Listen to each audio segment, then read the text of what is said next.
This is Wendy Rosie Isbell talking about the Christchurch Flower Essences, and this time about parallels with the Bach Flowers. There are a number of Christchurch Flower Essences which are also used in the Bach Flower series made by Dr. Edward Bach in the 1920s and 30s, and it is interesting to draw some comparisons. It is not that the more spiritual aspects were not present in the Bach Flowers, but rather it reflects the explosion of spiritual questing that is happening today. I felt a distinct affinity with Edward Bach as I was preparing the Christchurch Flower Essences, and took comfort from the story of his life in the early stages of my flower essence preparation, when I briefly passed through each of the mental states related to the first batches of the Christchurch Flower Essences. In the Bach Flower system, cherry plum is for fear of losing mental and physical control. But in the Christchurch Flower Essences, the same issues have been expressed from a different aspect. To help lift a cloud or weight from one's aura, to restore calm and quiet beauty so that one can develop serenity and a quiet joy in the processes and progression of life.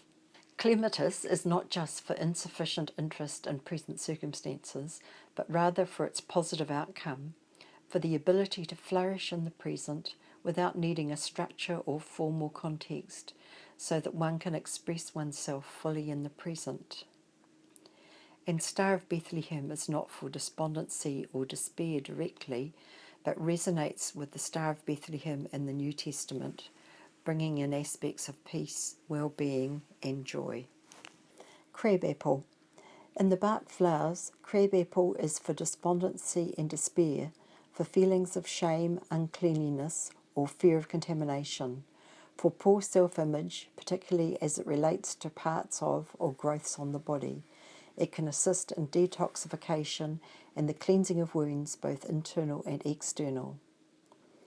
In the Christchurch Flower Essences, crabapple is to enjoy one's true worth, for cleansing and a sense of shame and unworthiness, often showing as a veneer of irritability and resentment, to enable one to step aside from one's previous bitterness and enjoy one's true worth.